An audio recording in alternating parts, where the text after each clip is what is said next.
Thank you. All right, so let's get started. Hey, everybody, welcome to Stop LAPD Spying Coalition's third Tuesday of the month webinar, our Zoom meeting. It's our general meeting, so we have lots to cover today, but my name is Hamid Khan. I'm with the Stop LAPD Spying Coalition, go by he, him. And today we'll spend most of our time having a conversation about Section 4 of the report, Automating Banishment, the Surveillance and Policing of Looted Land. This section is also a part of our own history as well, as folks may know that the coalition is located in Skid Row at Los Angeles Community Action Network, our family there, and where we have learned, where we have built, where we have been tutored, where we've been guided by many folks. So before we get to that, real quickly, we'll just give a quick snapshot of what we have covered so far. So starting in December, we started having a collective learning opportunity and a collective learning analysis and power building on the report that was released in November of last year. We started with the introduction section. We invited Grandma Gloria, who's an elder in the Tongva community, to share their thoughts and how the report kind of just grounds itself into the history of settler colonialism and the genocide of Native communities, and how the surveillance apparatus has been built, which is nothing new, but which goes back centuries. But that was a phenomenal conversation that we had. And I'm going to ask our comrade Tiff Guerra to give us a quick snapshot of when we covered both sections 1 and 2. So Tiff, you want to just give us a quick summary of that? Yeah. Hi, folks. Tiff, they, them pronouns, Stop LAPD Spying Coalition. Yeah, I actually wasn't prepared to provide that summary.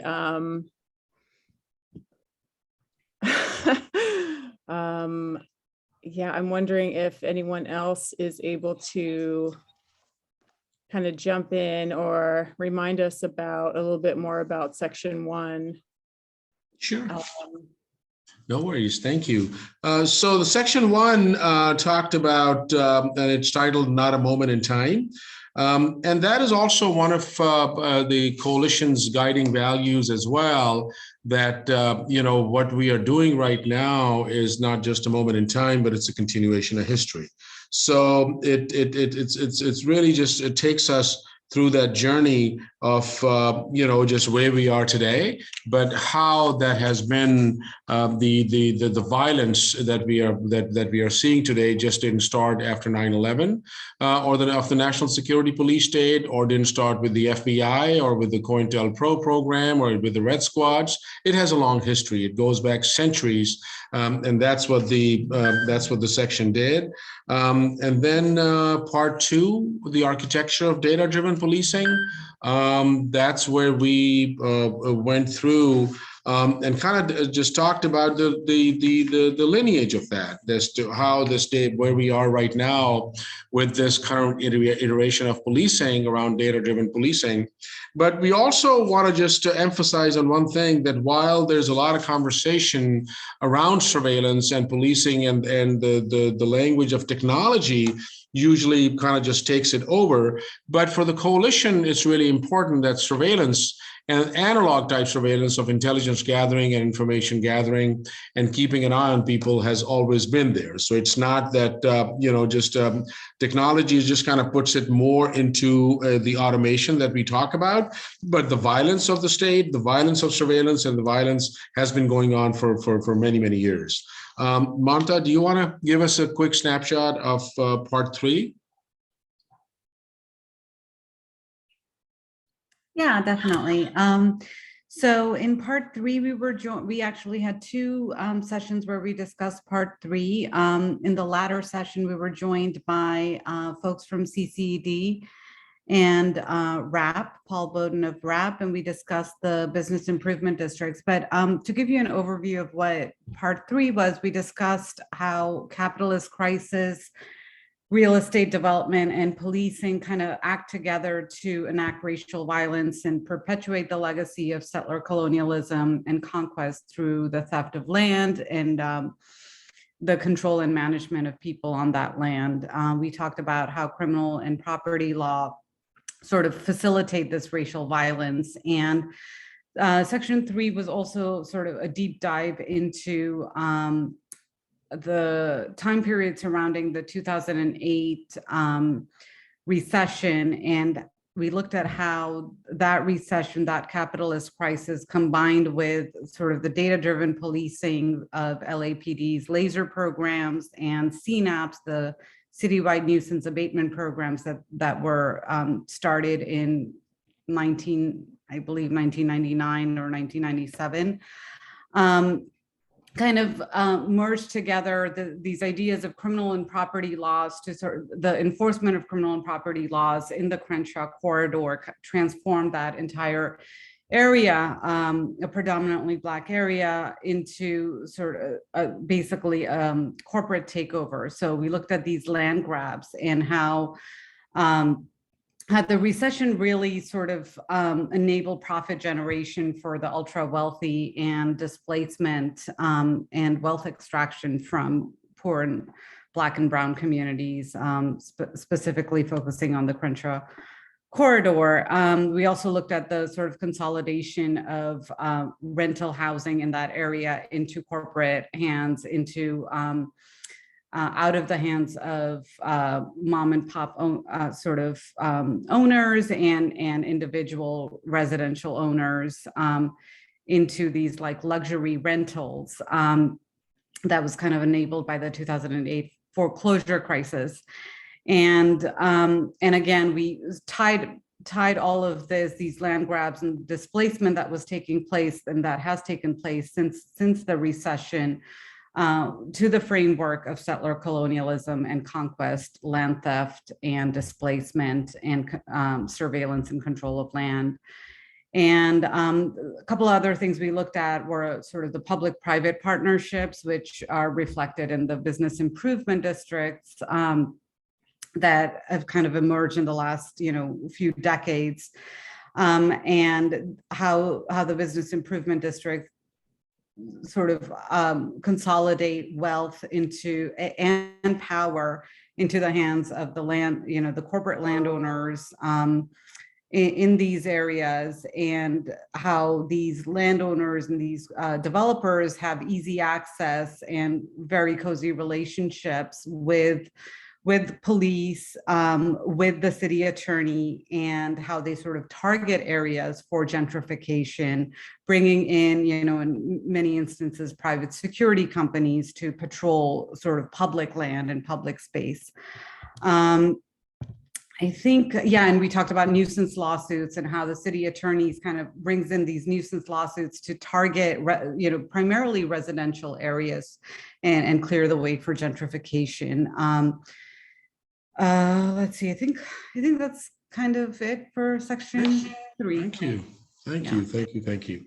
So before we move on to section 4, just kind of setting the tone for, folks to join in and maybe have an opportunity to check in as well. Maybe if people want to just speak to it, maybe the check-in question is that, if people have read the report, just kind of sharing a couple things that what stood out to you. And what was something that you learned, or something that the report covered that you could relate with? So I'm gonna.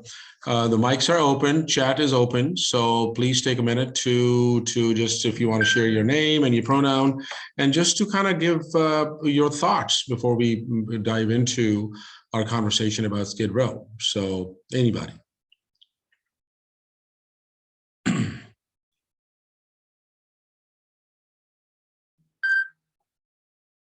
You can either speak about it or just maybe put a message in chat. I'll hop in real quick.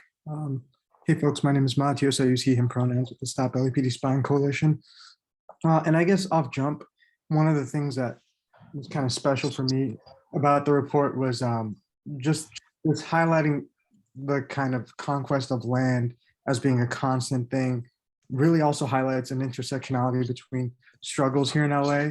I think, like, we in Los Angeles, I feel like in recent years at least, the issue behind, like, combating the issues of combating the police and houselessness have kind of been seen as two separate issues. And I think the report kind of does a really great job of just highlighting how, like, they're intrinsic issues and how they tie into each other. And I think that's invaluable as an organizing tool, like bringing folks together. Thank you, Matthias. Others?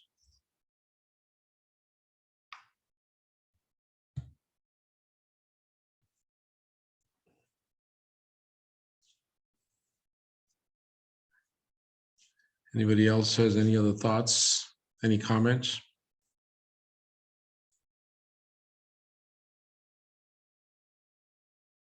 Okay, well, if folks can then maybe just take a minute or so, that if they want to just share your email address, and so we can keep you informed about about upcoming events and stuff that's going on.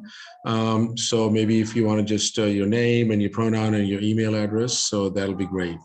Just taking a second to list it in chat. Cool. So before we get into our discussion on Section 4, there's a quick thing, because it's a general meeting the third Tuesday of the month. There's some other stuff that is also going on within the coalition as well, and we are also in the process of getting our website done. This is a group, Buco, who's been offering their services and just their time and their skills and everything else for the community, and they're updating our website. So let's see, Shakir, do you want to quickly just check in on that? And because we're also asking people to do a survey as well, so that'll be super helpful. Sure, yeah. Hi everyone, Shakir with Stop LAPD Spying, is he, they pronouns.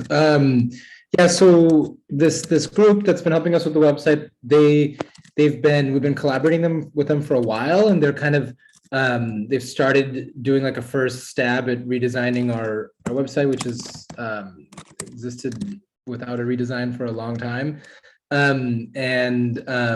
They have a first, as I said, they have they've began the process, and they have this survey that they wanted us to kind of share. And we wanted to make sure that this process of redesigning our website wasn't just kind of closed and just a couple of us, but open to anybody who has ever used our website or wants to provide feedback. So here, I'll show the survey, and I can share the Google link, but it's basically just a quick Google form that they have a design, like they have this prototype. It's just kind of a static image of what the website could look like. I think I haven't filled it out yet, but I think oh yeah, here's Chella and Hamid and Mariella. So this is so yeah, that we just, I don't think it takes very long. It's just a few minutes. So just wanted to show this to folks, and if you have just a couple minutes to spare, just jump into this survey and take a look at it. Like literally, it can be anything. Like you can say like, this looks really boring, or this looks really like sterile, or looks whatever. Like I think they want this to be really open-ended process. So and you can be as critical as you want. You can be as kind of, oh, I have ideas for this would be an awesome thing for your website to do. So yeah, I'll share the link in the chat, and then please, if you have some time, just hit up that survey.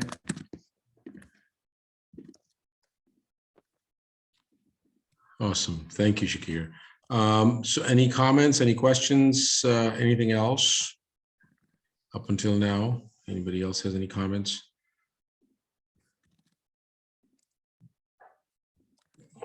Yeah, we thank you, Dejane. We're probably going to have now maybe a real website. Thank you.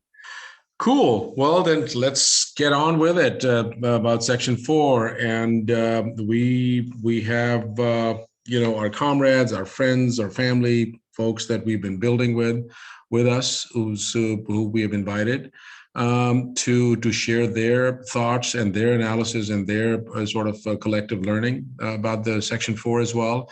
So with that, I'm going to pass it on to Shakir, who's facilitating today's conversation on our Section 4. So on to you, Shakir. Thanks. So I think we're going to dive into like just kind of covering a little sort of part by part what this section, what Section 4 is about. I'll give like a quick overview, and then we're joined by a bunch of people who have informed and contributed to the work, both this research for this report as well as the organizing around it over the years, including Brother Pancake, General Dogon, and Natasha Smith from LA Can, as well as Dejanay Dozier over there, who Dejanay, I wish I had people's bios, but Dejanay has also been a longtime comrade of both the coalition and LA Can, and also contributed to the report. So I'm going to turn it over to the four of them in a minute, but just first situate, kind of building on what Mamta and Hamid were sharing about, we're now looking at part 4 of the report and how that fits into the other parts that have been covered. So this part 4 it's titled, and if you go to the link here, actually, I'll share the link directly for this chapter, this part, if you want to dive in straight into it. So as we're describing, this part is called, maybe I'll just share the screen. Is called Containment, Development, and the Fight for Freedom in Skid Row. And this section really, it's funny, whenever we talk about this report, or at least me, maybe it's just me, we'll be like, oh, this chapter is this is really the heart of the report. This is where it's at. And I kind of say that for all of them, so maybe it's true of all of them, but both this part and the part 5, which is about South Central, do is kind of take all of the analysis that Mamta was describing and walking us through of, the part 1, we're looking at Not a Moment in Time, the history of settler colonialism and conquest that today's policing is built on. Next, the architecture of data-driven policing. That section looked at kind of the operational details, broken windows policing, all of these different systems and technologies. Part 3 started looking at the relationships of, capitalist investment, real estate developers, business improvement districts, the city attorney, all these different players. And so with that table kind of set, here in this section, we start applying all of that to analyze the history of data-driven policing in Skid Row and how that's been used to facilitate containment of the community in Skid Row, how that's been used for extraction, how that's with the relationship of all of that to displacement and to development. So that's kind of what this section's about. And like Hamid was saying in the beginning, Stop Peace Spying's work has always been kind of embedded in the struggle, in the work of LA Can, in the struggle for kind of housing, against displacement, against the criminalization of poverty, for the human right to housing that LA Can has always led in the city. And it's our work on looking at data and policing and surveillance has been connected to that. This report, I think, really is where we're really diving deep into those connections between policing and land and housing and development and displacement. And this section in particular is where we're really diving into it for our home base of Skid Row and the place that we know best and the place that we've always been doing the most work. And, I think even the way we've been thinking about displacement and the relationship to policing, the relationship to state violence, just that connection between housing and policing has always been formed by the work of LA Can and organizers in Skid Row. And so this section is kind of really building on that analysis and starting to connect all those dots. And honestly, and part of why I say it's the heart is because it's the experience of organizers in Skid Row is why we even were inspired to look at the relationship of policing to housing and the relationship of policing to land. That's what even that process started with. And yeah, as Mamta said here, it's also where the city tests all these new forms of policing surveillance. So I think actually just to start, I think maybe we can start by just highlighting actually the first line of this report, of this chapter, and then I'm going to ask folks who have joined us to comment on that. So if people can see the screen, does anyone want to read this, the part that I've highlighted here? Read it out loud.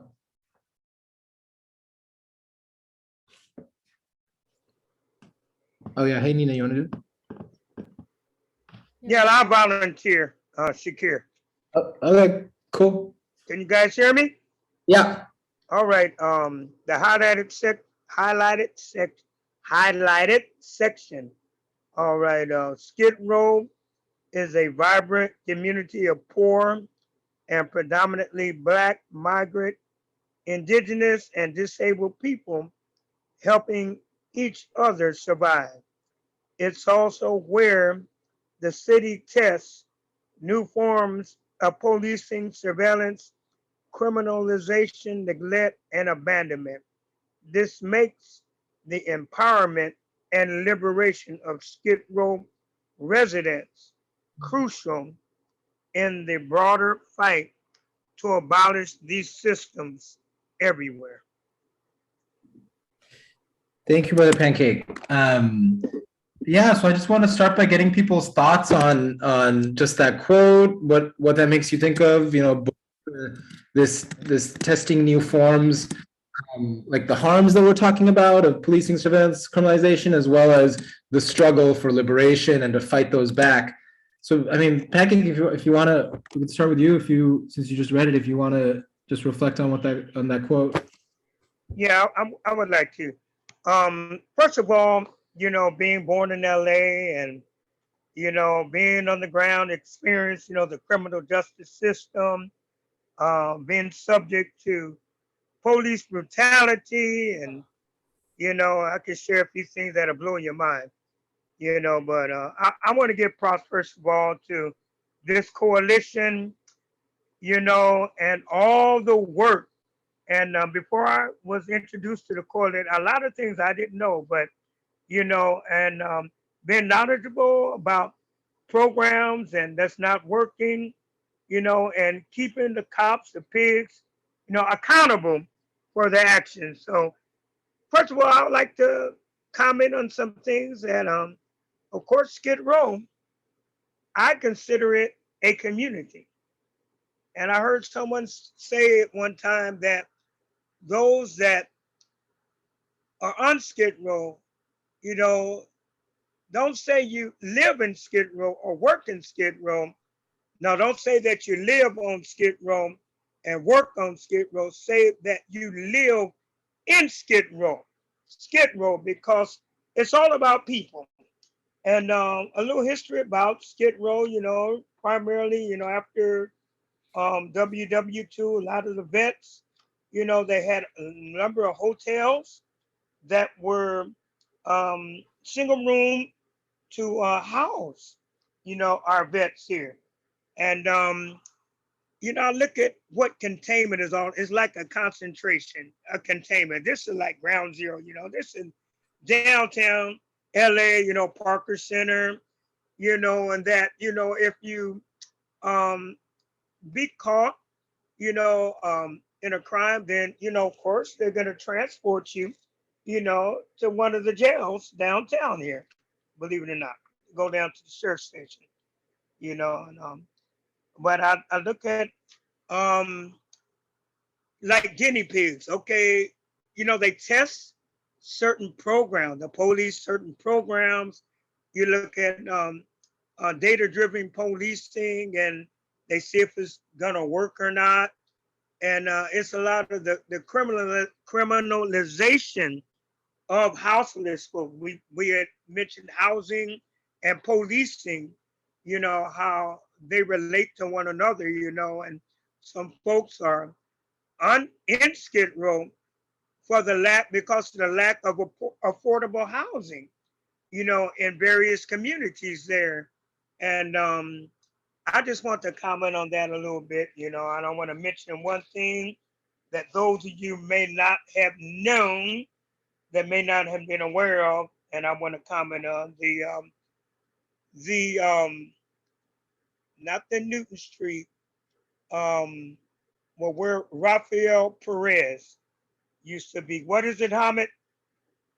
The Rampart scandal. Rampart scandal. Oh, The sorry. Rampart, I'm gonna be real quick about it. The Rampart scandal. Now, the police officer, that was behind, Rafael Perez planting drugs, and our communities of color being responsible, for the murders of brown people of color. There were bodies that were found, in MacArthur Park in the lake there. But this guy, Rafael Perez, make it real quick. Rafael Perez, he pulled me over one time. I was driving, I was on West Side, I know he had tied the Rampart before there, West LA. He pulled me over and shined a flashlight in my face. Shined a flashlight in my face, showed me a picture, and he said, "Is this you? Is this you?" I looked, I said, "What's going on here?" So, surrender, my new information. Then, I had words for him. That's when, he was exposed, for his actions, corruptness, and that's just one experience I have had in, the corrupt system, the policing here. So I look at Skid Row, there's surveillance and neglect and abandonment. We're talking about people. We're talking about people. We're talking about lives. We're talking about broken lives and folks that are down in their luck, emotionally crushed, psychologically crushed, and the pigs taking advantage, of them, and you're putting them, through the system, in and out of the system, in and out of the system. It's not working. It hasn't worked, and it's not working now. So it's broken, and that's why we have to collectively come together, and do something about it, get this system abolished. So I just want to comment on that. Thank you, Pancake. Yeah. Thank you for that. Yeah. Yeah, just two things that what you're sharing kind of makes me think of. One is, highlighting kind of this history of scandals and corruption, including in the Rampart scandal. One thing we talk about in the report is that in response to that, when Bill Bratton, who became the police chief in the early 2000s, when he came in kind of in the wake of the Rampart scandal, as well as the consent decree and just kind of all these LAPD scandals, he then used that history to say, okay, I'm going to turn the police department around and reform it, and then use that to secure a lot of data programs, data systems, surveillance programs, even this idea of behavioral surveillance and broken windows policing that then was really tested on, like you were saying, tested on Skid Row as this kind of place that they experiment with it. So, so that's a history that that Skid Row is central to. Audrey, you want to share something? Well, I was just thinking while Pancake was talking that Stop LAPD Spine Coalition was the first place that I actually began thinking of crime as a construct that's totally artificial, and who decides what's a crime or not. And I think of so many of the crimes that are now used against houseless people, like we say about experimenting in Skid Row. They're Skid Row laws, like it never used to be against the law for anyone to sit, stand, or sleep, or, so much of what they decide is a law that they're going to enforce just comes from their experiments on Skid Row and the effects it's had on poor people and people of color. So it's just also cyclical. Yeah, thank you. Yeah, I think in that way, and especially connecting to the example you're giving of kind of criminalization of sleeping, sitting, lying outside, or just existing in public space, I think I like the way Pancake put it of that experimentation. One takes the form of seeing whether it's going to work out or not, like these new programs. But also, like, at the same time, it's not even like, it's not like the police actually care whether these programs are kind of working or not. The goal is more to secure, to kind of to secure new resources, to expand what they're doing, to test it out, not to prove that it works, but just as a place of deploying them. And I think that's why, that's another part of why it's Skid Row, is because they can use demonization of unhoused people, of poor people, of low-income tenants, as well as kind of fear-mongering to say, to expand their powers. And so just as we've always seen that with these data programs in Skid Row, again, it's not like about whether it works. They're like, oh, they create a crisis or a fear, kind of moral panic around the issue, and then they use that to get more resources. That's what we're seeing now with 4118, like you were describing. You know, we've seen it through with the use of all this technology and stuff too. So on that question, maybe I want to go to General Dodon, or Dejane, you want to jump in here? Yeah, sure. I love to. Revolutionary greetings, everybody, first and foremost. Thank you for the invite. I would most definitely have to add, I think Pancake said a lot. If I had to add something, most definitely it would be that Skid Row was created as a containment zone. And it has been, throughout the years, the history, it has been the residents, right, that have proved to be victorious, right? It is us that have been fought through it all, right? I can just sit here till New Year's and talk about all the do-low dirty conspiracies and tactics that the city used to displace people, to criminalize people, right? They brought it, they created here to hold people, to hold the cities, the Angelenos, who are the disfavorable Angelenos in the city, created this area. And then when white return came back, right, downtown, they created this 2020 plan on what they want downtown to look like by the year 2020. And this was decades ago.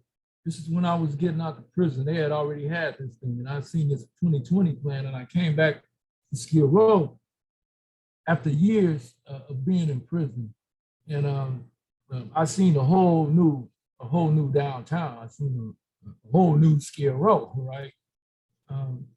I see how like, for example, folks had to fight back in serious ways. The first fight was for the fight for the land, right? We had to win our right to stay in our hotels, because the developers in the city, the business folks was in a conspiracy to steal our homes, right? They was trying to illegally dump the hotels, right? And they didn't care where people was going, right? And we had to fight to reserve our hotel rooms. Then once we fought to stay in our hotels, then they say, okay, well, you won your right to stay in your house, but when you come out, we got Lieutenant Poston and Sergeant Crook right here to throw your ass against the wall. We got the Business Improvement District, who donated 72 cameras to LAPD Central Division that put around the community to watch us. Now, what community can you go to? You can't go to no community on the west side. I can't get arrested for walking in the police station with cameras and telling them, hey, put these around the neighborhood so we can see what's going on, right? That don't exist nowhere in our world, right? Only the business people can get away with doing this shit. Is that all the way to some of the new things that we see that's going on right now, you know, with some of the new laws around 4118D, around 5611, the straight up banishment, you know, of just homeless people. Then this is the community where houses people are supposed to be in, right? And so you got laws where you moving people like out of the places where they're supposed to be at, right? And so when you get when you start fighting a city that's on this level, then you're fighting against some serious hardcore gentrification, right? Where it's no rules, it's no anything goes, right? You see LA is just in a scramble, city council to just create any kind of litigation to just move people off the streets, right? And at the same time, we see these same business folks in the homeless and poverty committee fall into corruption, right? And when they fall into corruption, they fall in because of greed, the other side, right? And that's kind of like the same thing that's pushing the whole fight. It's all greed, right? And you can see the greed, right? All in the city council. Jose Weezer falling. He's a council member to this district, right? You know, he falls to corruption, right? And he's also on the homeless and poverty committee, right? And then when you look at other council members like Jan Perry, you know, who was before him, what did she do? She walked around here with the business improvement district pointing out people. She was part of the 72 cameras being donated to the damn police station, right? And then when you look at Kevin DeLeon, what he doing right now? He doing the same thing. He left, he's working he's starting off in the same area where Jose Weezer got busted at for corruption. And he's doing the same thing, working with the other side, right? And so you see that there ain't no stopping with them, right? All the way back, when you look at the history of Los Angeles, you see that Skid Row used to actually be what Shitty Hall is at, right? They done moved us all the way it is right here. It ain't a coincidence that all these missions and shelters and drug programs and everything just magically arrive in this, you know, within a 15-block area by themselves. They just magnetically pull together. That didn't happen. This is an orchestrated conspiracy, just like it's a planned, orchestrated conspiracy of what they're doing right now. And if you don't believe it, I mean, the evidence is all over the goddamn city. You know what I mean? What's being done right now. And so you see that it's a fight. It's a fight for public space. We see it's a fight for who can be in public space and who can't be in public space. Even when you go all the way back to early 1800s, you know what I'm saying? When you look at the reason why the county jail, the LA County Jail was built, it wasn't built to house the criminals in the city of Los Angeles. Hell no, it was built to house homeless people. This city has never created a safety net for people. They have never looked out for poor people. Once you get so low on the social ladder, right, then it becomes a crime. Vagrancy, it becomes a crime. You got to go to jail, you know. And so it's just the history, you know, that goes all the way up from they never, you know, had no place for poor people in the city to go to. It's always just been jail, right? And just from day one, the criminalization that's come out of this city, we understand the reason why LA leads the nation in homelessness. Why out of 52 states, this state come in dead last and worse. And then just like the UN rapporteur walked around here, he said that, you know, he done been all over the world, right? And he said he ain't never seen two different worlds the way it is in LA. You got LA Live and the Lakers over there, you know, they got champagne and steaks and everything, and then just a rock throw away, you got Skid Row. How the hell that is? You know, right? And so so that's the fight. I mean, and we've been continuing to fight. We're gonna always fight.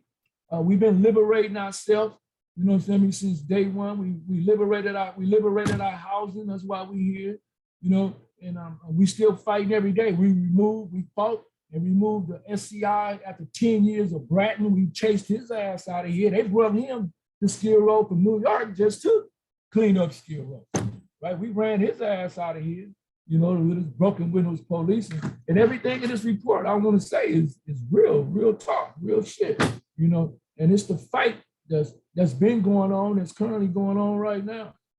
And so, you know, I could talk about this shit all day long, so I'm gonna pass the mic to somebody else, but yeah, that's what it is. I mean, no, we could listen all day long too, Dogon. We're not complaining. Yeah, maybe just one thing that you said a bunch of times is talking about conspiracies. I think that's really important, and that's part of what we try to get at in this report is one, the kind of conspiracies of like what the police are cooking up always, of always fear mongering, making up these narratives, one for the need for policing, surveillance, all of that, but even just, you know, like what we see now, the kind of narratives that they're cooking up and using data to like, you know, push this of, oh, the unhoused people are refusing services, or they don't want like the offers that are being made to them, or that unhoused people are, you know, causing crimes or whatever, when the reality is the other way around, that unhoused people are more often likely to be harmed by others than they are to be causing anything. So that's one form of conspiracy. But then also what we try to talk about in this report is that data is often described as like, or thought of as something that's for objectivity or for science, but the way we see data and these data-driven policing programs is it's a way of coordinating between all of these different actors and kind of hiding that coordination. That, these kinds of the relationships that you were talking about the businesses buying cameras through the bid for the police and, the city attorney coming in to do this kind of thing, those coordination, those conspiracies to target people have always been going on, but data kind of helps facilitate that. That now they do that through data. They say, okay, yeah, we're like taking the data from hotspots and stuff like that, or from report complaints or licensing violations or whatever that is. They call that data, but again, that's just the mechanism for kind of coordinating that conspiracy. And I remember when we launched the report, the Automating Banishment, at the press conference, Melina Abdullah came and spoke, and she kind of was making this point that this report is what we're getting at here is a conspiracy between all of these actors, and that's what the data is helping to conceal as well as to empower. So I think that, talking about conspiracy in that way is important. Anyone else have kind of thoughts on what both Dogon and as well as Pancake before him has shared?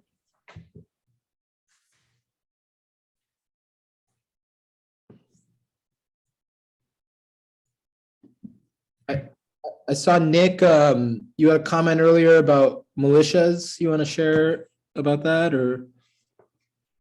And then Paul, I see you, if you want to chime in.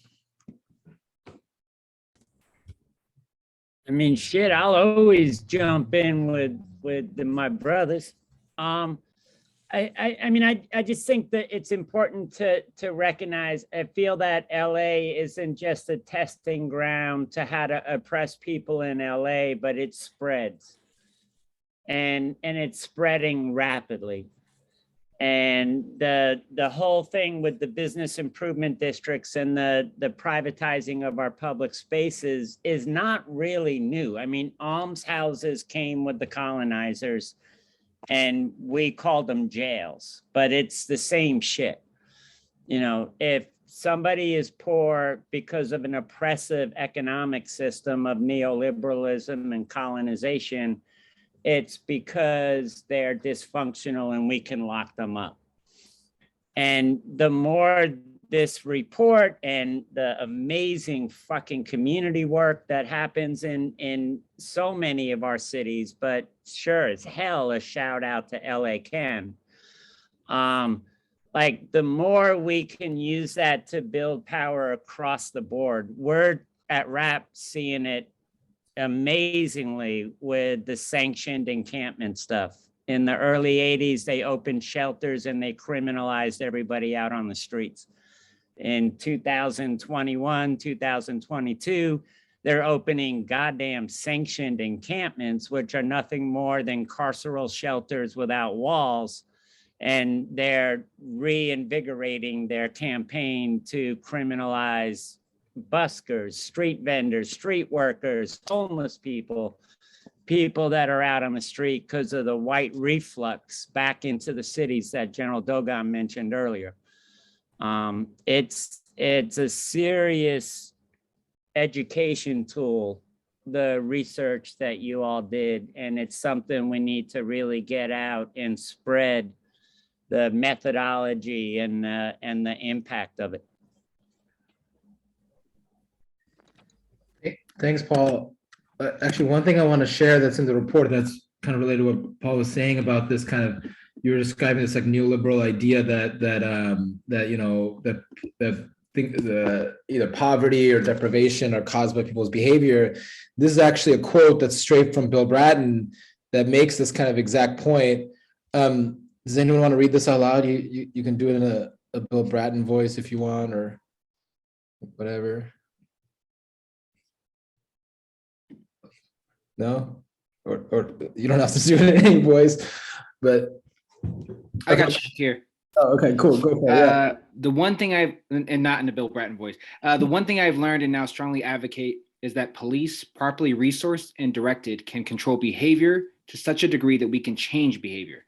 Many social scientists are wedded to what I believe to be the failed what I believe to be the failed and never proven idea that crime is caused by the structural features of a capitalist-based democratic society, especially demographics, economic imbalance, racism, and poverty. Yeah, so there, thanks, Jason. So there you have in that quote exactly what Paul's doing, and it's like, this shit isn't even a conspiracy. Like, they're openly just saying that that all these people seem to say that crime is caused by poverty. Like what? That's like something social that can't be. Instead, like, it's caused by us as police not doing enough to anticipate, predict, control people's behavior. So there you literally have it, this from the core, this idea that crime and behavior, like poverty, these things are not at all related, and instead it's all about policing. Well, I wanted to, go. Were you finishing, Shakir? Oh, I was gonna call on you. Perfect. Oh, what are you gonna say? Well, no, because you had your mic open earlier, then I saw you open it again, so that's why I was gonna call you. Okay. Yeah, I just want to say that, like, I know in the report and earlier Pancake had read that section. And for me, as a young person, right? Like, I was 22 or 21 when I first met Deborah Burton and Becky Dennison at Northridge as they were talking about what was happening on Skid Row, and then decided to go back and learn. And then also learning about my family, like my grandfather's experience in and out of Skid Row. I don't know, as more I'm thinking about it, it's been like a decade now of like learning from people in Skid Row. And for me, it's been the epicenter of or essential sort of site of the movement for abolition, well before I even started learning and engaging. And for me, Skid Row is about changing everything. And the ways that Paul just mentioned, the stuff about like anyone that's dysfunctional, it needs to be controlled, contained, incarcerated, right? If you could expand that, incarcerated, dispossessed, right? Like made, I don't know, I guess so much of Skid Row represents the sort of critique of the greater capitalist and colonial logics of that the settling on this land just so happens to end up that now we're in a place where the idea of how you should live and be in the world is in a home and a heteronormative, right? Like nuclear family, you know what I mean? And then it's like the people of Skid Row have been dispossessed from that. Not only that, but the various racial histories that have brought people to be dispossessed and contained in Skid Row has just got me thinking about how much it is important that this report and how much I've learned over the last decade about how abolition is changing everything. And it is not towards better access to these things, right? But it's in complete upheaval of this greater system, right? That is saying, even in that last quote, right? Like controlling behavior towards what? Towards so that you're not housing someone so that they can quote unquote have the heteronormative whatever experience, right? You're not doing that at all. So I think, I don't know, maybe I went all over the place with that, but just to say that so much has come out from rethinking. So this vision of abolition that I've come to learn from Skid Row hasn't just been about, it's been integral to dismantling the police state and abolishing the police state. And then also part of that, it's been about, from what I've learned over the last, and I've been researching, right, at least up until the 50s, right, is visions for cooperative economics, visions for commons, visions for living and being in relationship to one another, taking care of one another in ways that aren't completely, monetized through the bigger charity nonprofit landscape, right? It means to be human. It means to connect and build human connections in more ways than we have been alienating from doing so because of the greater settler colonial logics and capitalist modes of being, right, in the world. So I'm just kind of riffing off to just say, like, as much as, yeah, Skid Row is more than just a place of where people are surviving, but is really, people are being human and abolishing the police state and calling for other ways to be. And I think as much as that we continue to talk about the report, that we can continue to challenge people as they engage it and engage in the conversation about Skid Row in their preconceived adaptations of capitalist ways of being, settler colonial ways of being.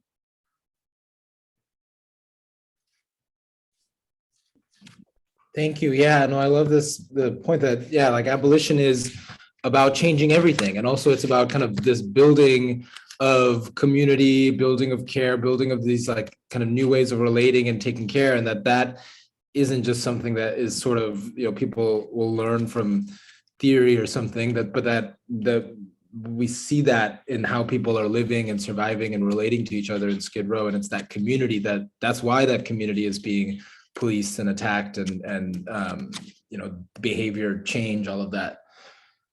Yeah, any other thoughts on this from others?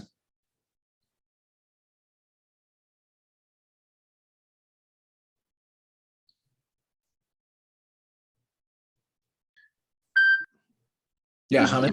Real quickly, I mean, I think, and thank you, Dogon and Pancake and Dejanay for sharing as well. And I also see that Chella is there too, so I'd love to hear Chella's thoughts about this. But just wanted to raise that, I grew up in Pakistan, and the occupation of land by people is more politically or popularly known as slums, which becomes more formalized as well, but it starts with the occupation of land. So, and I've thought about it where, politically, where people have then moved into just even, from a slum and getting like, the goal is to get some sort of a municipality status. And municipality status means where there's formally maybe a tap, and grew up calling it a tap. Maybe a faucet is set there, right? And next thing you know, some utilities type thing, the connection, which, people just steal it because there's nothing, there's no light. So next thing you know, there's a bulb that shows up, and slowly people start building and start, living their lives there, and families and generations that have grown up. So, and this question is for Dogon, and it's a thought I'm thinking out loud, that can we think of from a political vantage point of folks who are living in Skid Row as occupiers of the land, as just occupation, and they're like, fuck you, we ain't be moved, and you ain't moving us, right? Because generationally, we think of generations more in the family context, but it's generationally, like, over the last how many years that, they have tried from the buffer zone to this shit, to that shit, and everything else in between. But yes, people have been removed because of heavy duty enforcement, but people are still there. People are still are occupying it with most adverse conditions over there. So I just wanted to put that out there to see that if our panelists are thinking of it in the context and also just as land occupation as well, where, yeah.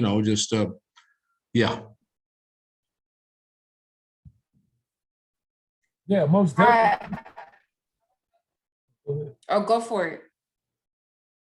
No, I was just saying that I totally agree with man. I mean, it's always a fight for the land first, right?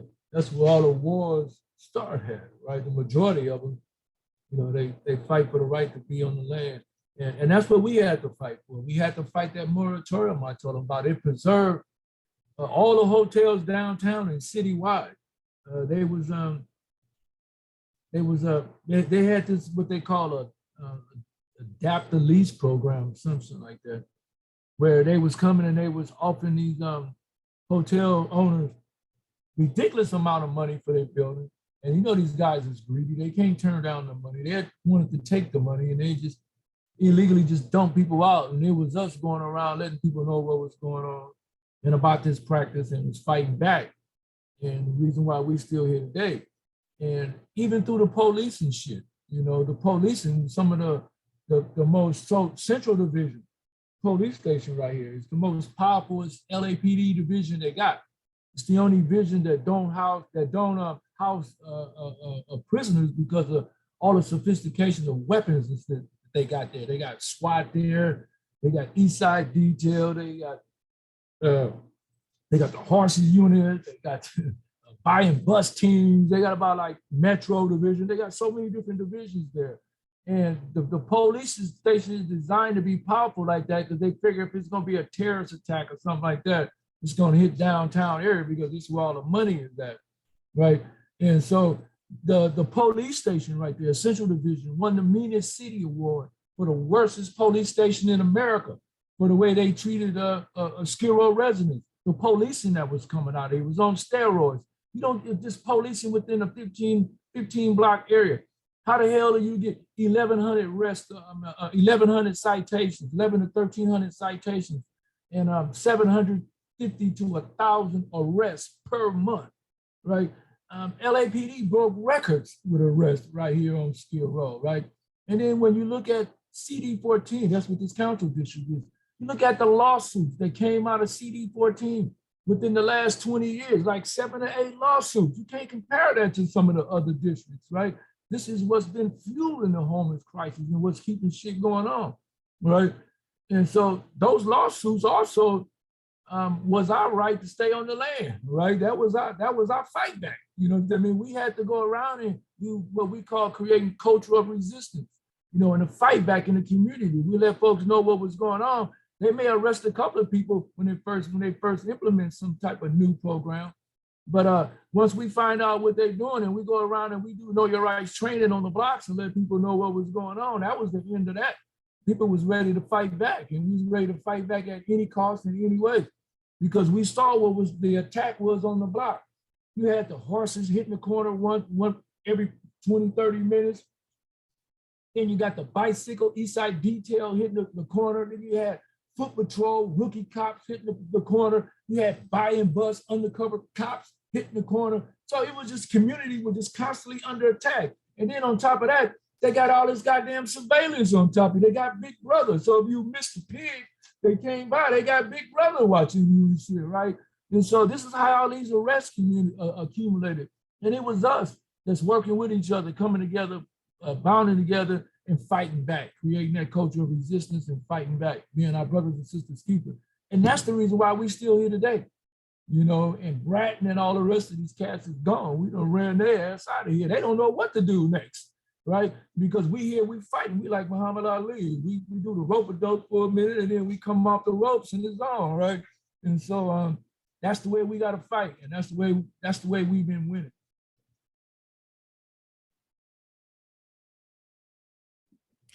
That's why you're the general.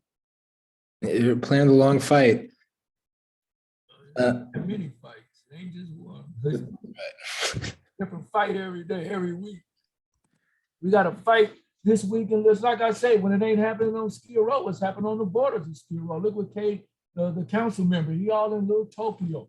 You know what I mean? Displacing, moving people. And we already know where that land and all that with the history over there. And then he over there in El Pueblo doing the same shit. We know the history over there as well, right? So when you connect, you know, all these lands with this indigenous folks and shit, you know, born and raised that, right? And how they trying to create this new downtown that exclude us, right? To move us out. And we like, fuck you, we ain't going nowhere, right? And so that's the fight. You know, that's the fight that we always gonna be doing. Yeah, actually, can we take a minute maybe to talk about this like what you're talking about what's happening in Little Tokyo? Because I know that there's like a sweep going down this week and there was an action on Sunday. If either you, Dogon, want to share, I know Matios, you were there too, and others. So yeah, either of you, just to hear an update on that, on the latest on that. So yeah, I mean, KDL, he's been working on, around with the Business Improvement District, the Downtown Neighborhood Council, the Little Tokyo Neighborhood Council. And he have identified 3 areas. He said he housing people. I told him, I said, you a damn lie. You working with the gentrifiers, because if you was housing people, you'll bring your butt in the middle of Skid Row, because this is where the fire is at. You got people laying on the ground begging to go to Project Green Key. You got all kind of stuff good. This is the nucleus right here. So if you got a problem, you start at the nucleus, right? You don't go on the outside and move people because the bids say that. No, you move people that's most affected, and that's going to the gut, and he's not doing that. So he started on Main Street, which is the divider line between Skid Row and the new downtown. He displaced people, the homeless people on Main Street, put up a gate, right? Then he moved over there to El Pueblo, which is another divider line, where the city is at. You got all these new tourist stuff over here. You got the city, federal buildings and all that shit. How you gonna go in there and talk about human and civil rights when you ain't talk about the violations outside your fucking window? So he over there, he attacked them, moved people off from over there. Now he's over there in Little Tokyo, right at the entrance of the business, right at the little metro parking lot on First and San Pedro, has been the target for a couple of months. It's the same dog and pony show we've seen at Venice, same one we've seen in Echo Park, same one we've seen in MacArthur's Park, where they supposed to come over there, so-called housing people, while LASA is offering people Project Room Key, the same room that they done kicked the last people out of. You know what I'm saying? Because I don't know how you got 60,000 homeless people all around the city. How the hell are you moving everybody into the Wilshire Grand, right? Folks, as fast as they're moving them through the front door, they're kicking them out the back door, and they're making way for sweeps, just playing the shell game. And that's what's going on. And so folks in Little Tokyo has been fired up. They've been speaking out against this for the last couple of months. This weekend, I think it was Sunday, we had a rally. You had folks 80, 85 years old was in the rally talking about fuck the police, fuck KDL and all this and stuff. So that lets you know that's getting real serious when you got grandmas and grandpas, that's out there still fighting, right, alongside with their kids, right? And so I liked that about that. And so it's supposed to be this Thursday, the city has came out and drew a yellow line around the encampment and saying that on Thursday, everybody got to be on this side of the yellow line, and we putting a fence up. And so people were speaking out against it. People were saying, hell no, we don't want no, especially the Japanese, they don't want no fence. That's going to remind them of the past history, I mean, right down the street from the Japanese, where they had their little Japanese center at, where the interpretive center was at, right? You had folks that was getting up there talking about, man, this flashback back to the 50s. You know what I'm saying? I mean, when we was in cages back then, right? Now you're coming to bring another cage around here. So people looking at these fences as cages and shit like that, right? And the Berlin Wall, and the walls of division and every damn thing else, right? And so people was ready to tear them down. So this Thursday, we're gonna see what's up. We got a whole lot of folks that's coming out to speak out and fight back. And so basically that's what, I know Montos could probably add something to that. Yeah, Montos, thanks for sharing the links. Anything you want to add? No, that's just about it. It was a powerful action. I really like the parallels they drew to the forced incarceration of Japanese Americans. And I just want to point out that KDL actually came back in response and insulted them for even making that comparison. Supposed to show how shameless he is. But Dogon spoke powerfully, highlighted this timeline of kind of displacement. And it was a really powerful action. But yeah, details are there for the call to action on Thursday. Thank you.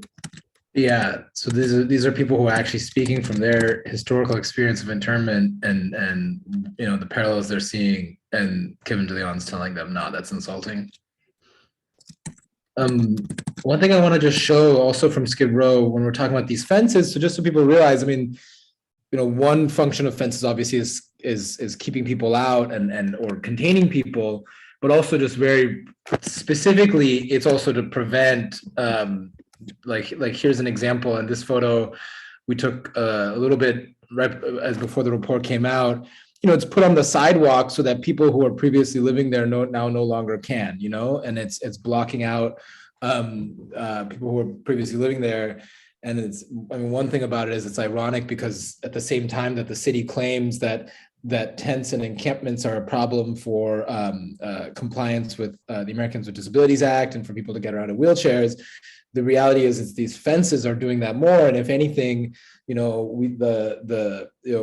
unhoused people who navigate using a wheelchair, that it's because of fences and all the other, lack of a curb and that kind of thing that causes more problems. But this photo, especially, you can see, I think this is on Wall and I think 5th or maybe 7th, that it's like you have the fence that's clearing people out, and behind you have this fucking photo of some huge high rise that they're gonna build there, and that's obviously part of why they're putting up these fences to displace people before that. Yeah. So, any other thoughts on what we've been talking about so far? I know that Hamid have just mentioned about how people would kind of like use their own, like find ways to like build their own infrastructure or get their own sort of energy sources to live, and as a way to kind of combat not having access to things. And I don't know, something very early on when I was learning from people in the LA Can was they were talking about how they went to, some members mentioned how they went to the favelas in Brazil and how they felt like to some degree certain people in the favelas has some relative or access to sort of agency or ability to create their own conditions for their lives, because the favelas are able to create their own kind of housing and structures and be able to create their communities. And while there was dispossession and policing, there were ways that they weren't completely like dependent on other kinds of things, like maybe you see in the States with the charity and the nonprofit system and other kinds of things. So I just want to like share that to add to Hamid's original discussion of things in Pakistan, to just to reiterate the why it's important that there is this continuity about community control and being able to shape our communities so that we can best care for ourselves, right? And that policing and incarceration don't do that. But I just want to add that it was interesting speaking to folks and hearing them feel like certain elements of being able to do change work and build community felt more deeper as they learned from people in the favelas in Brazil.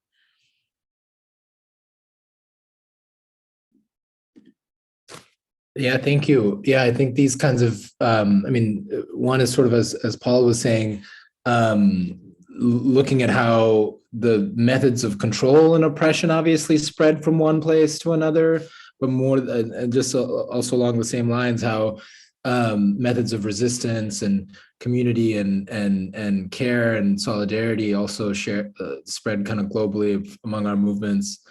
Does anyone else have other thoughts on this, kind of thinking about the sort of global context of all of this? And Hamid shared about slums and slum colonies, another term for it in Pakistan, favelas in Brazil. Any other kind of global connections people want to bring up?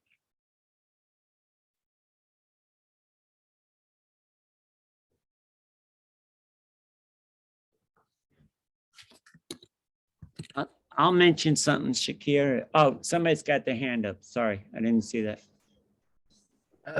Go for it. Yeah, Or go first. Yeah, it's okay. go to Kill next. Yeah. I mean, aside from Brazil, where we work with a couple of groups, the landless groups, we hear a shitload from Canada and Vancouver, and very identical. British Columbia, like it's the same colonizing, come from Europe, fucking white bullshit. And the raping of indigenous people's sovereign right to their fucking land. That like I keep hoping to see stronger connections between the two communities. That the line that was created that separated this land was created by colonizers, and the issues of oppression that we're all fighting against are created by human beings, and building that solidarity. You know, business improvement districts were the very first one was in fucking Canada, in Montreal. So I don't know. I just think it's a natural connect that sort of happens, and then it's hard to stay connected. But I think it's a effort that's worthwhile to keep those connections going. Yeah, I was just gonna add, Paul. Yeah, a lot of people saw great similarities between Skid Row and Vancouver, and they have the right to remain work happening out there. Right before the pandemic, I think it was February 2020, some people from Vancouver had came down to LA through the Institute for Inequality and Democracy at UCLA. They came to talk about their work, and similarly, people from Skid Row also did so, but through LA Poverty Department and LA Can. And then there was a convening that happened at LA Can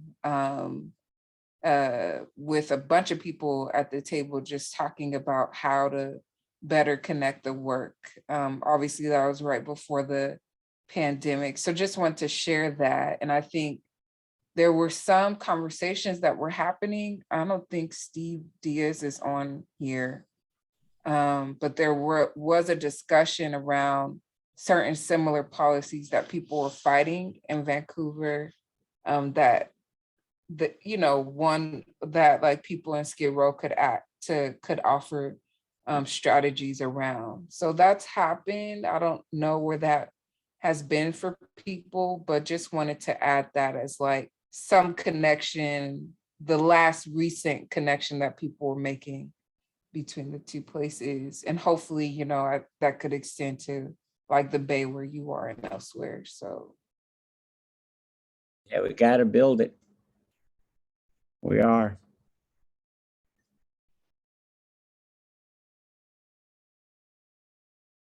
Sorry, anyone else? Akil, I know you had your hand up earlier. Yeah, I was just curious. So, I mean, hearing General Dogon and Brother Pancake and Dejanay talk, and then also remembering stuff that I had heard from General Jeff around what I remember what he called the poverty pimps, and like the extraction of wealth from Skid Row.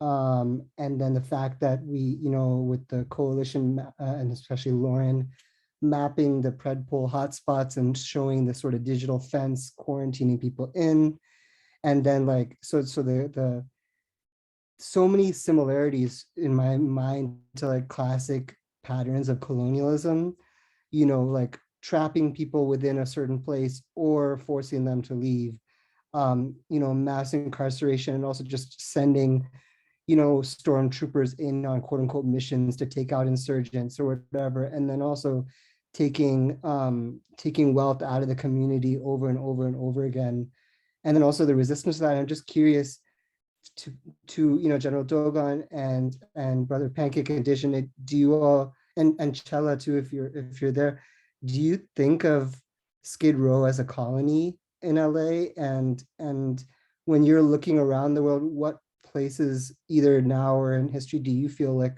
special resonance or connection with Skid Row? What places feel like like kindred like kind of places around the world? You know, this is an interesting question because like a lot of people said at certain point, especially like urban scholars, like in the 70s or 80s, that like all the skid rows have been pretty much planned over, right? And like disposed of, displaced or what have you. But I mean, obviously in the Bay Area, I've seen it a lot when I lived in East Harlem. But I think it's like I don't like Skid Row in LA is very unique. And in some ways, then I feel like when discussing Skid Row, then people in LA, then people write it off as unique. But then it's like, well, when you think about the kind of policing that's happening, right? When you think about Eric Garner, for example, how he was pretty much killed, right, for selling Lucy's, right, in the ways that people have been arrested and incarcerated in Skid Row, you know, you just begin to just make the connections about how settler colonialism and anti-Black violence and capitalist development are made through police violence. So I just say that to say like there are sites, but I think somehow to a degree, I think people get stuck on the idea of Skid Row and like the Skid Rows of the past and not thinking about like technologies of banishment. And I think that's what the report does. And I think we have to keep saying that. Do I think Skid Row is a colony? Yeah, but I think we're in a colony, right? And I think it's important, like these urban renewal plans are just settling and settling and settling settler colonialism over and over and over. And at the site of Skid Row, that is being upended by indigenous people, particularly indigenous migrants, by Black residents, by brown residents, you know, it's being unsettled. And I think it's up to like, I think people are listening and are hearing it and are active because we have a strong movement in LA. But I think so many people then think of Skid Row as like, oh, this area with like poor people and we just need to fund the Union Rescue Mission and everything will be okay, and not being like, no, like you're contributing to settler logics and that degree of like history and legacy isn't what the common layperson thinks about when they think about this side of Skid Row. And so I don't know, or maybe the more middle class, wealthier person. So I'm just throwing out some ideas. Yeah, I think, anyways, I'll stop there.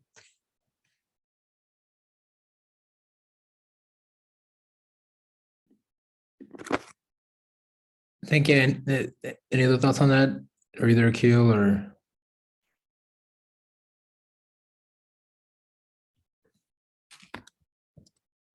Yeah, I just wanted to add real quick, what Dejanay was has been speaking or has been talking about, it really made me think about like what was going on with the Echo Park Lake residents as well. And I think one parallel is at least global global efforts or global things happening globally is the Zapatistas and this the idea of the politics of refusal, and how like policing, because like certain folks, a sector that has already been like is criminalized, is othered by the state, who like values capitalism over like the well-beings of our community, how like that's often something that they have to continue to show enforcement, continue to show like that the criminalization and like reinforcing these ideas of like of having to be beneficial for the capitalist structure. And so I feel like that's often like when you think about 4118 and you think about like how LAPD was talking about unhoused folks as well-equipped people experiencing homelessness, and the ways in which they're kind of trying to paint that picture of like choosing to be like this, rather than the conditions that like the conditions and like the carceral options, or not necessarily options, because those are carceral like shelters, carceral programs that they have. So they're able to utilize that kind of logic and that settler logic of them refusing and we offered something without looking at the entire structure. And so I think globally it just reminds me of the politics of refusal. Thanks, Nina. Yeah, one thing that refusal I think connects to something that Dogon was talking about earlier is this point about how like these exact kind of offers that are being made to people, like and are then documented in like what happened in Echo Park, and that's used to say, and again through data systems to use to say, oh, we made offers of housing to all of these people and they refused it. And like Dogon was saying, I mean, those offers, that's literally just part of, again, another conspiracy scheme to just extract people into these kinds of just shell game, I think is the term used. Dogon's gone, right? Or yeah. Oh no, he's there. Like, and so Dogon, you can jump in and explain this better than me, but it's not, the whole point of that is to just take people, dump them into something where they'll be for a little bit, to take them out of their community that they've created in the park or on the street, make them, and maybe even, you know, they're forced to leave behind so many things, go to this kind of carceral option, whether that's Project Room Key or a shelter or a congregate shelter or whatever. And then in a couple of weeks, when they need that room to clear someone else off the street, then the person is kind of dumped out back again. And you know, it's an intentional cycle there to disrupt and displace. And that's why people are refusing it. And that refusal, I think, is not just, I like the way you put it, like kind of through this invoking Zapatistas, is like, it's all about, and I think this is kind of what Dejanay is talking about too, is like building autonomy from the state and building, kind of modeling how to live autonomously and organize autonomously and survive and you know, or and create community autonomously, as opposed to the kind of, like when Dejanay was describing, okay, like so for a lot of people, the solution is, yeah, we just need to fund more rescue missions and soup kitchens and that kind of thing. That's again creating the opposite of autonomy. That's creating kind of a dependence on the state and dependence on capitalism, dependence on these structures. Whereas the kind of the communities that we're trying to protect and learn from, they're all about building this kind of autonomy. Yeah, and like autonomy is illegal here. Like it's just illegal, right? It's made illegal in so many ways. And I'm not trying to know, and I feel like there could be a slippery slope with autonomy. And because then I feel like there's some far right people that are probably saying that. But I'll just say it's just like, you know, a structure in which people are taken care of. And I don't think people are seeing that. And I think where we are with like the defund the police abolitionist movement is I think this is part of what I think Skid Row offers some answers, because the conversation has been, we need to move funds from police into community care. And I think the backdrop of Skid Row's story was like, wait a minute, like what is community care? And then the question then opens up to then say, you know, housing, food, etc. But then you have things like attack, right? Unhoused tenants against carceral housing, which is like, okay, we don't want this type of, we don't want this. This isn't housing for us. These motherfucking tiny homes and shit, this ain't housing for us. these residential hotels are housing in which people have made, right? But like the surveillance, the experiences in that, that's not what we want. And I think that's what makes the kind of like that opening quote important, because it's like people are out here determining what care looks like for aggrieved communities, people who have been historically dispossessed and contained in the site of Skid Row are continuously saying what people need from the outside looking in. So I think that's part of what is continuously being pushed on, and like shit is being turned on its head. It's like, okay, so if you don't do a decarceration program and then put it into forms of social services that continue to have its own punitive elements. That's why Paul was bringing in the almhouses as like our prisons, right? And so I think we have to, we're continuously fighting around like this not idea of like autonomy, but what does it mean to be in community, right? And what does it mean to have your needs met and to feel whole and to be a human being, right? And not to experience the carceral, not experience harm. And I think repeatedly, there's so many lessons from Skid Row that really push the bounds of like, how people are thinking about how to live and be in this world. And that we're touching at it, but I think the more we keep doing these things, we can keep kind of teasing it out and being able to see the clear picture.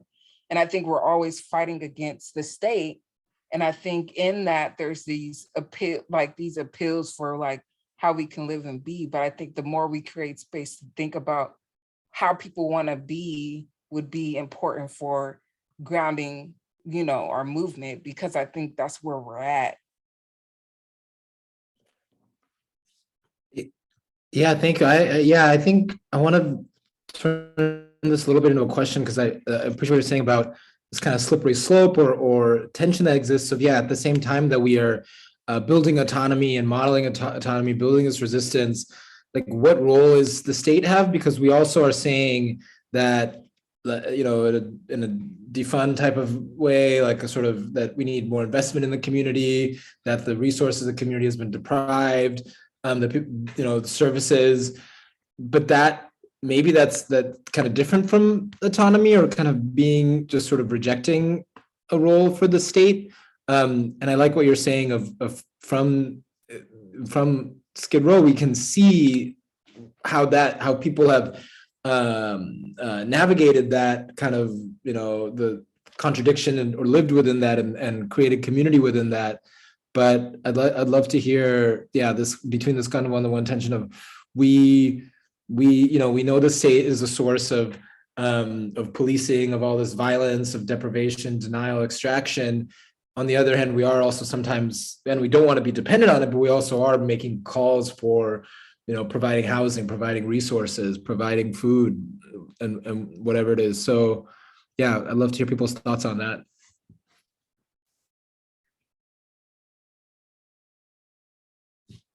Mamta, yeah, go ahead. Yeah, I mean, I think this is a really interesting point to discuss, especially as you see like a lot of, like Paul and I were discussing, and Paul, maybe you could join in. We were talking about the, CARES Court and the CARES Act that this Newsom is floating around, and kind of this really, right, it is like this quintessential like humanitarian like imperialism, right? Like you're selling things in this like mode of like humanitarianism, like, oh, we can't see people suffer and we have to get services, but it's really this forced incarceration, expansion of carcerality, like forced medication for like, right, another form of incarceration for their own good.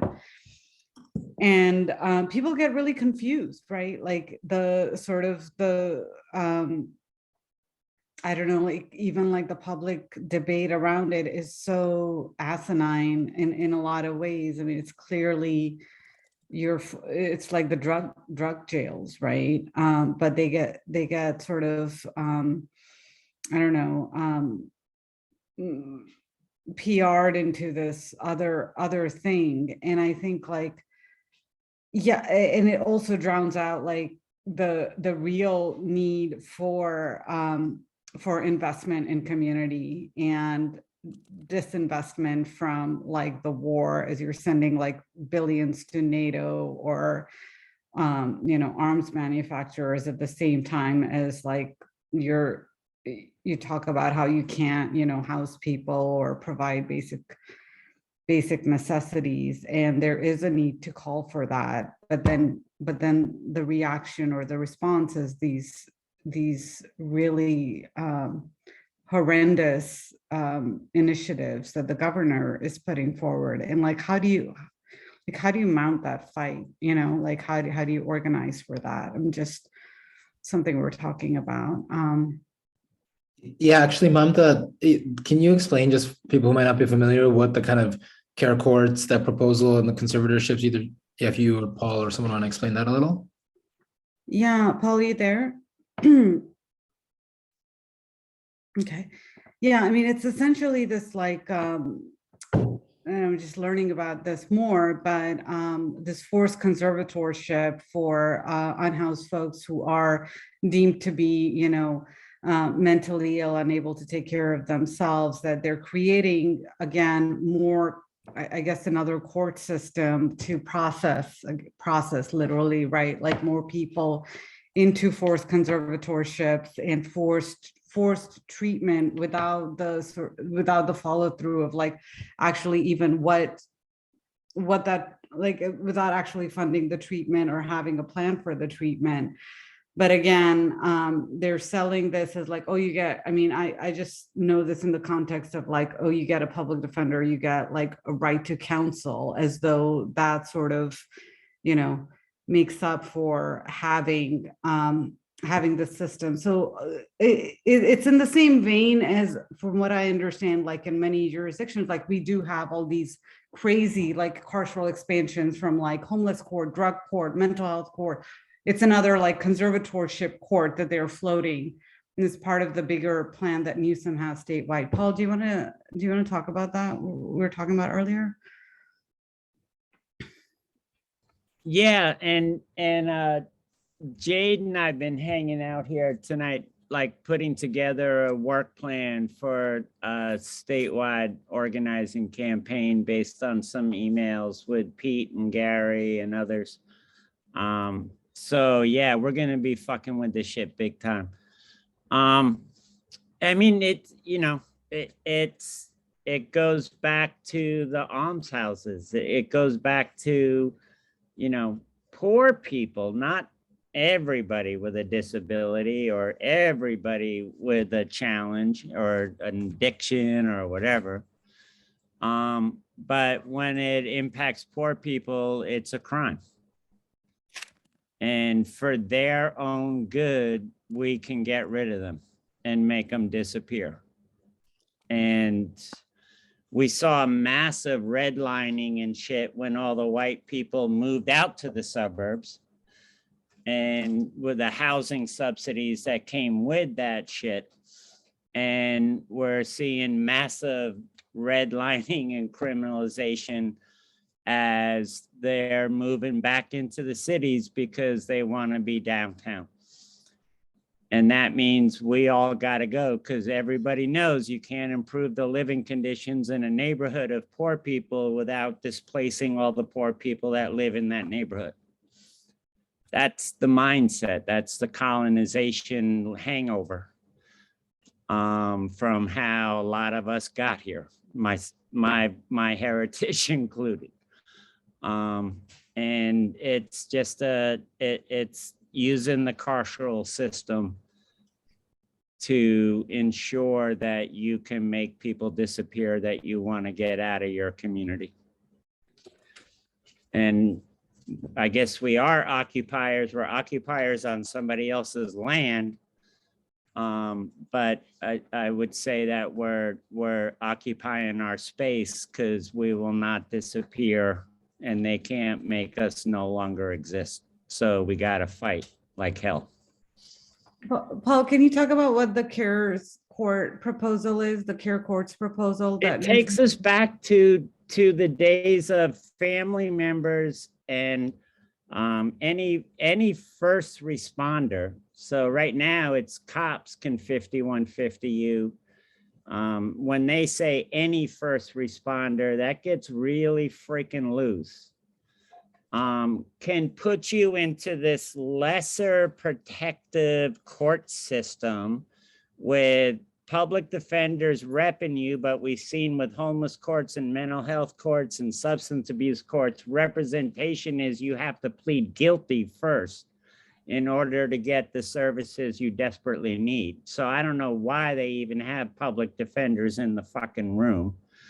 And a case manager. So that tells you that you're gonna need to plead guilty in order to get anything. And somehow magically these services are gonna appear that the court decides you need, not you. And that's where listening to several hundred people at a webinar the other night talking about this shit, reacting to this shit, was brutal. It's like they're taking us back to where a family member can have you sent to court to lock your ass up, you know. And like with the drug courts in the jails and like with the mental health courts, like it's all tied to, and foster care, I mean, it's all tied to a court mandated system where the people being impacted by the decisions are required to live by the decision of the court, not because they took it to court to defend themselves, because they were brought to court as having done something wrong. Why the fuck would you be required to go to court unless you're being carcerally assumed to have done something wrong? And it's under the guise of it's for their own good. It's not for their own good. It's for the good of the people that want to get rid of them. And they don't know any better because they have a mental health disability that we gave them.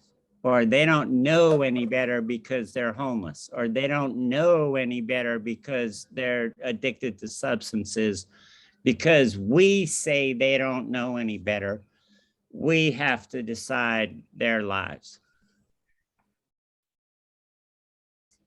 Yeah, Paul, I just wanted to say, and maybe Dogon has some comments around this, maybe Pancake as well.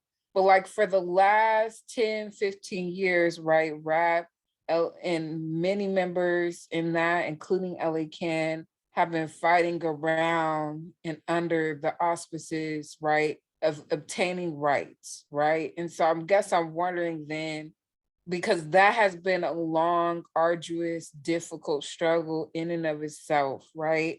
Even within the limitations of rights. And then on top of that, now this. So I guess I'm wondering how do y'all think about that in terms of what might occur on the ground in Skid Row, in LA, you know? So just, yeah.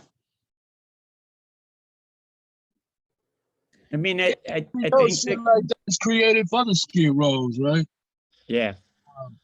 That's their way of, you know, they new way of dealing with the situation because they don't have no real solutions. You know, they failed in every fucking thing else. And so they might as well continue to do what they're doing, which is criminalize people in every way they can. You know, that's what it's all about. But I also want to say something too about the disparity of resources.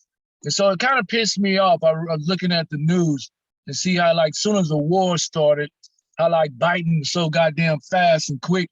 You know, this country sent like overnight, you know, send me like trillions of dollars over Ukraine. Now I'm all for saving people alive and saving innocent people alive.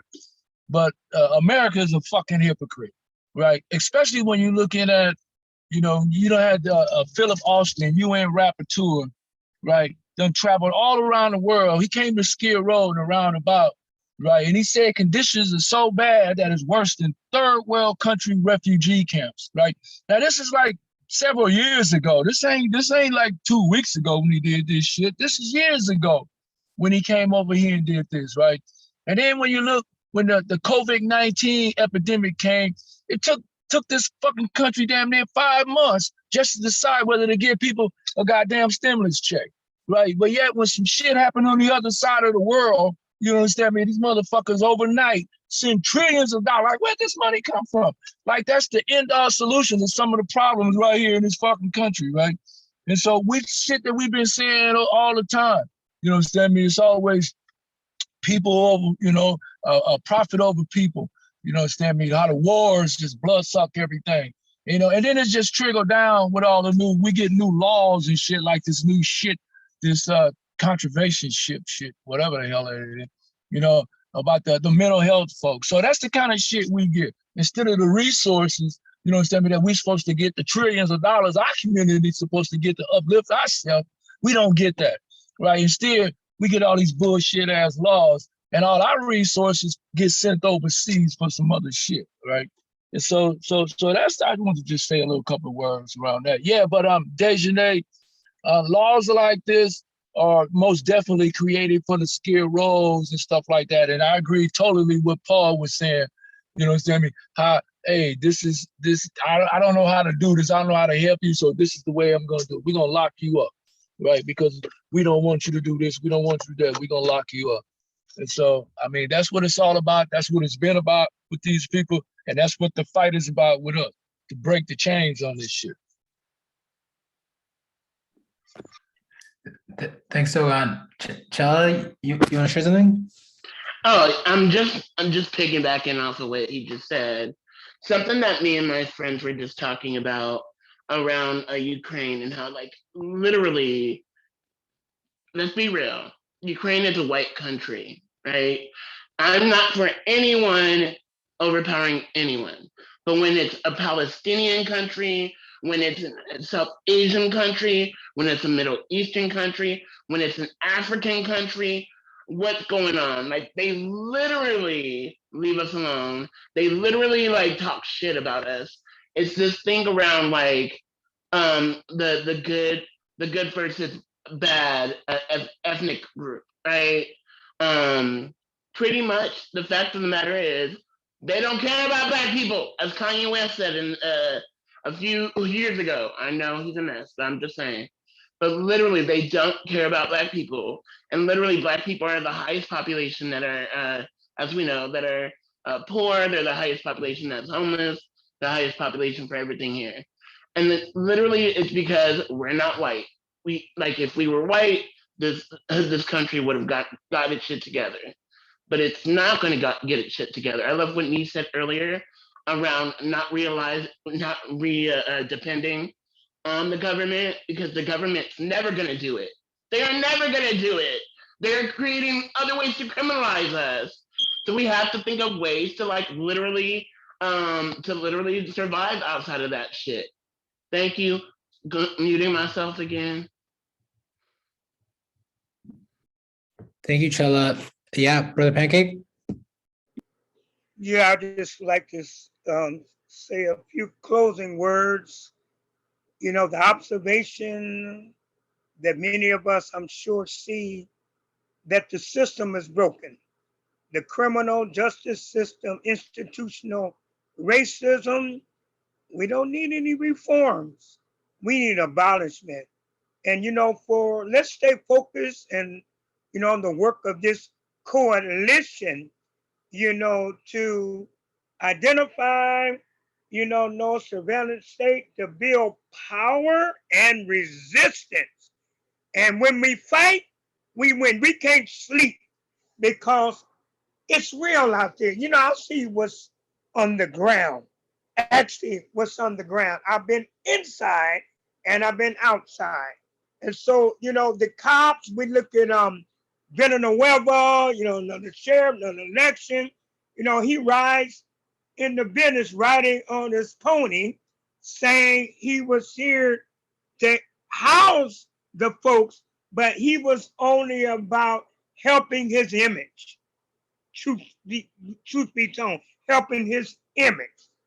You know, I like to say, we read a few other closing words. We read event, Kempster's Union and Villanueva. He was invited there trying to, rally up some votes. Now you should have saw, just like he just got off his horse. Anybody been on a horse on a saddle? That's actually how he walked in there, like he had just got off his horse, his high horse. I'll put it like that. But we have to continue to fight. We know that there are systemic ills that actually exist.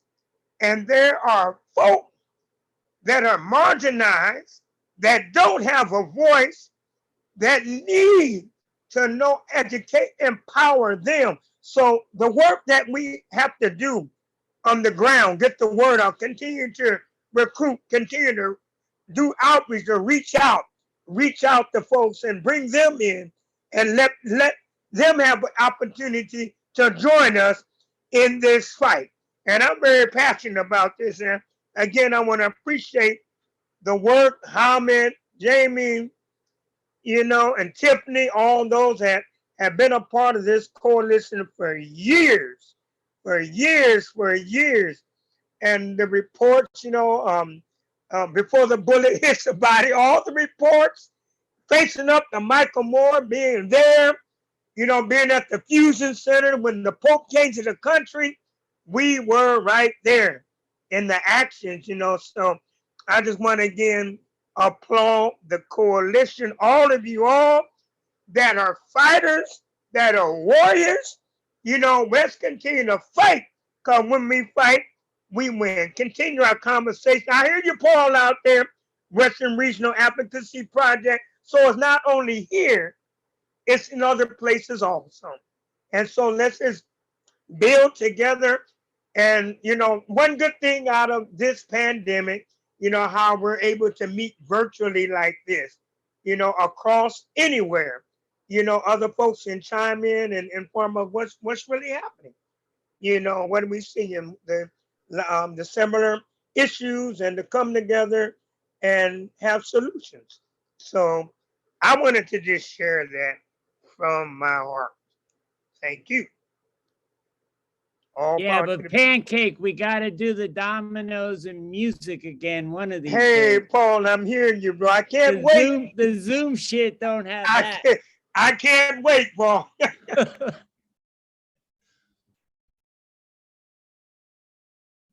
Yeah, hopefully this we'll have to keep doing these Zooms too often. But yeah, I agree. It's nice to be able to jump into a meeting with Mamta and Paul and others from everywhere. Well, I can't think of a better way to wrap up than that note from Pancake. Does anyone else have any other kind of closing thoughts?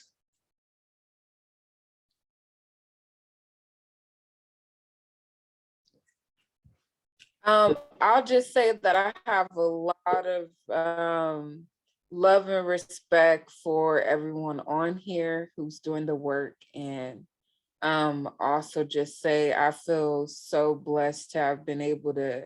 Skid Row had just, and the people I've met, organizers, and everyone, including people on this call, have really ushered me into and enlisted me into a movement that has made me see and have a better sense of purpose in moving in the world. And I hope that as much as we get this work out there, that people see the importance of that and continue to be a part of a fight wherever they are. And so I just want to uplift everyone here, because I think we all share in that. And props to Dogon and Pancake and many others who have been doing that from their own lived experience and moving that forward.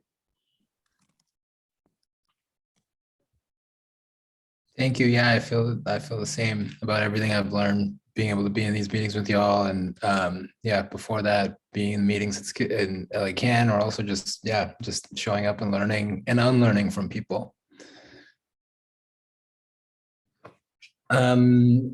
So unless there's any other announcements, I was going to share. So next week is our data-driven police. I'm looking at Tiff because I can never remember which ones. And I think we're going to continue today's conversation. You know, it was great to kind of talk about this, both this history of Skid Row and the global solidarity and the kind of the ways the policing of the containment, the policing of autonomy and community. Next, we're going to, I think, build on that to get into some of the details of how, for example, the SRO, the single rung occupancy buildings were attacked, and the struggle and the fight back against those. And so next week's going to be the second part of this conversation on from the report.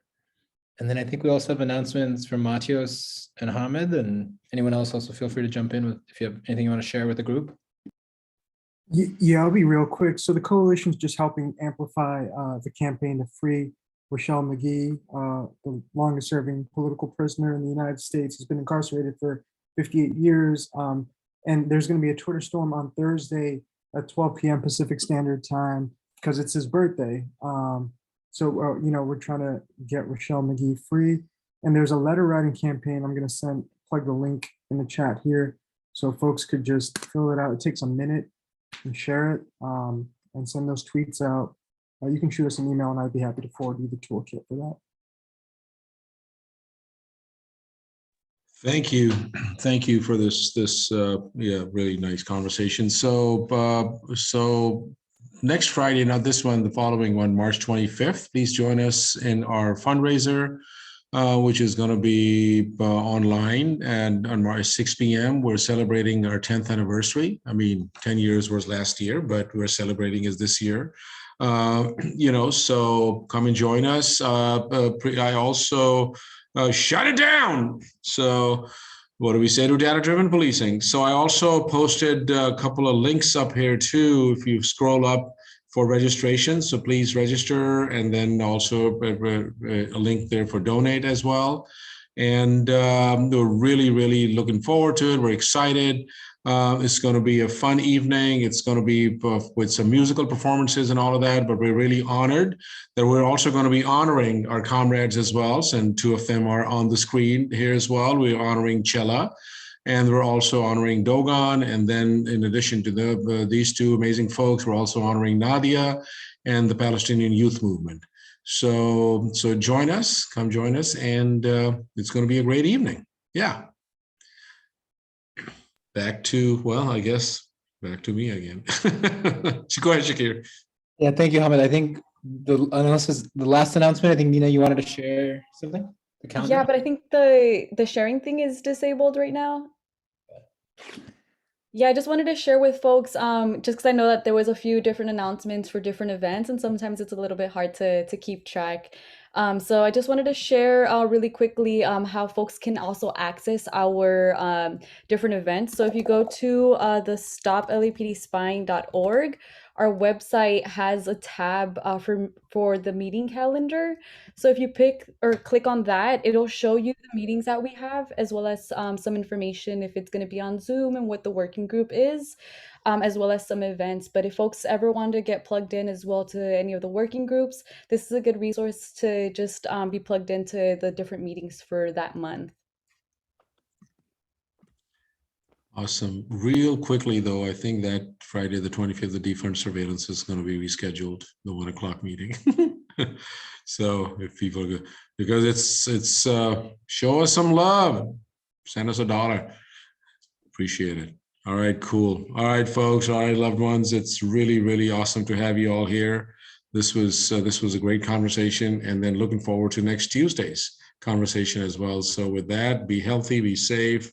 Have a great night. And the recording of this one is going to be uploaded on our YouTube account, hopefully by Saturday. So you'll be able to pull it up. Thank you very much. Have a good night. Bye.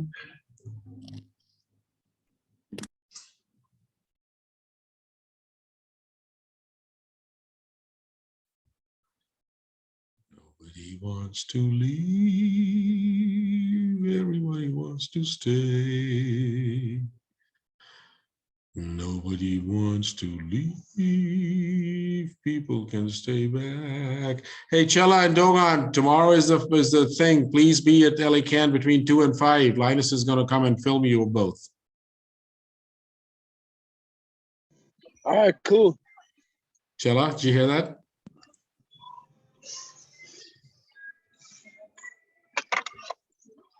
All right. We'll see you guys tomorrow at LA Can. Good night.